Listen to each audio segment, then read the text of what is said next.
रेहाना और रवि की शादी के वक्त रवि के पास कुछ नहीं था। रेहाना, तुमने मुझसे शादी करके एहसान किया है। मुझसे ज्यादा तो तुम कमाती हो। अरे तो क्या हुआ, एक दिन आएगा रवि कि तुम खूब पैसा कमाओगे। मुझे तुम पर पूरा विश्वास है। रवि और रेहाना खुद को स्टैंड करने के लिए पूरी मेहनत करते। रेहाना, मैं नौकरी नहीं करना चाहता हूँ। तो कोई बात नहीं, मैं नौकरी करके घर चलाती हूँ, तुम बिजनेस सेट करने की कोशिश करो। एक दिन रेहाना, तुम जानती हो, मैंने जो विज्ञापन बनाने वाली कंपनी खोली थी ना, उसे बड़ी ब्रांड का ऑफर आया है। अब हम लोगों के दिन ब्यारे न्यारे हो गए हैं। मैं जानती थी रवि कि एक दिन तुम सेटल हो जाओगे। रवि का काम अच्छा चल जाता है। एक दिन वो रेहाना से कहता है, रेहाना, अब हम लोगों का बच्चा भी हो गया है। बहुत छोटा है वो। उसका ख्याल कैसे रखेंगे हम? कैसे क्या, मैं गांव से माँ को लेकर आ जाती हूँ। नौकरी से हाफ डे ले लिया करूंगी। अभी तो वो छोटा है, स्कूल जाने तक मैं मैनेज कर लूंगी। देखो रेहाना, मैं अब अच्छा कमा रहा हूँ। तुमको नौकरी करके परेशान होने की कोई जरूरत नहीं है। अरे कैसी बात कर रहे हैं, मैं अपनी लगी लगाई नौकरी कैसे छोड़ दूं? और मैंने तो सुना है हम लोगों को कुछ ही महीनों में सरकारी नौकरी मिल जाएगी। सरकारी नौकरी में कितना कमा लोगी?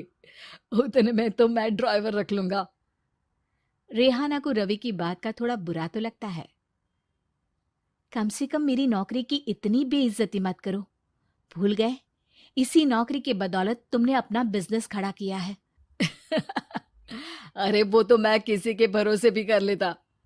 देखो, अपने बच्चे को संभालो, घर का काम करो। अब बाहर जाती तुम अच्छी नहीं लगती हो।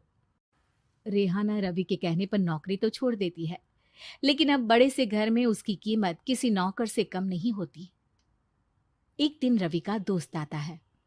भाभी, हम लोग तो आपको तब से जानते हैं जब से आप लोग शादी होकर इस शहर में आए थे। आपकी बदौलत ही सारा बिजनेस खड़ा हुआ है। ये किस्मत तो आप ही की है भाभी। हाँ हाँ भाई, हमारी मेहनत तो कुछ है ही नहीं। अरे होगी, लेकिन भाभी की किस्मत के आगे कुछ नहीं। दोस्त वहां से चला जाता है, लेकिन रवि का गुस्सा सातवें आसमान में होता है। देखा कैसे बोल रहा था? अरे बिल्कुल अच्छा आदमी नहीं है ये। कैसी बात कर रहे हैं आप? प्रशांत भैया तो बहुत अच्छे इंसान है रवि। कैसे उन्होंने हमारे मुश्किल वक्त में हमारा साथ दिया था। अरे था पैसा तो साथ दिया, नहीं तो कौन पूछता है? रवि का व्यवहार पैसा आते ही अलग हो गया। वो बंदे को बंदा नहीं समझता। घमंड से घिरे रवि ने तो एक दिन हद ही कर दी। रेहाना, मैं अब तुम्हारे साथ नहीं रह सकता हूँ। क्या क्या बकवास कर रहे हो रवि? क्या कहना चाहते हो? और क्यों नहीं रह सकते तुम मेरे साथ? देखो, मुझे कोई और पसंद है, और उसने साथ रहने पर बस यही शर्त रखी है कि मुझे तुम्हें तलाक देना होगा। रेहाना, जो कि एक स्वावलंबी महिला थी, उसने बिना देर किए रवि को कह दिया, कोई इश्यू नहीं, मुझे पैकिंग में 4 दिन का वक्त लगेगा, लेकिन तब तक मैं तुम्हारे साथ नहीं रहूंगी। 4 दिन के लिए तुम कहीं और शिफ्ट हो जाओ, मैं घर से निकलूंगी तो बता दूंगी। रवि घर छोड़कर चला जाता है। रेहाना को दुख होता है, वो रोती है, लेकिन व्यवहार से स्ट्रांग रेहाना को पति के वापस आने का और उसे सबक सिखाने का पूरा भरोसा था। फिर एक दिन, अरे शुशिका, कब शादी करोगे तुम मुझसे?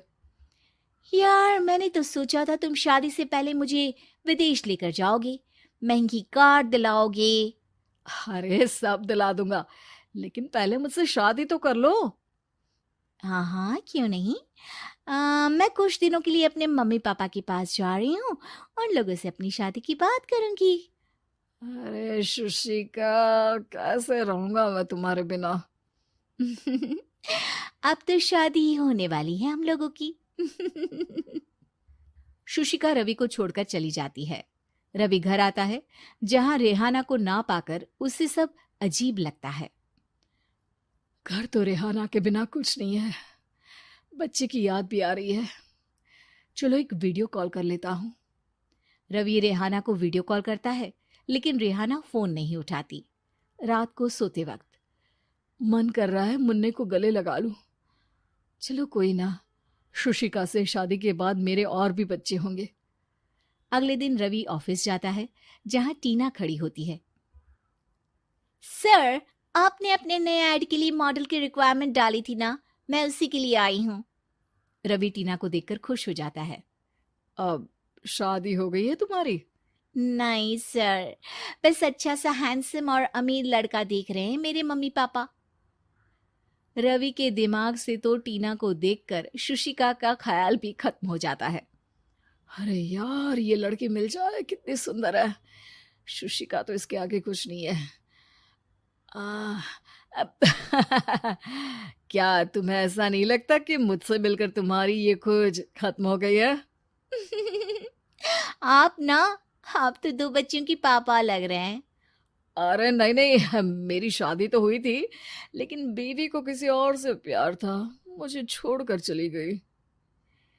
खैर, टीना की दोस्ती रवि से हो जाती है, लेकिन 1 महीने बाद शुशिका रवि के पास वापस आती है। मेरे मम्मी पापा तुमसे मिलना चाहते हैं, लेकिन उन लोगों को ये मत बताना कि तुम पहले से शादीशुदा हो, और हाँ, शादी से पहले अपनी सारी प्रॉपर्टी तुमको मेरे नाम करनी होगी। अरे पागल, अब मैं तुमसे शादी ही नहीं करना चाहता। भला ऐसी लालची औरत से कौन शादी करेगा? तभी वहां टीना आ जाती है। रवि, ये पागल सी औरत कौन है? देखो, तुमने ही कह दिया ना पागल, तो पागल ही है।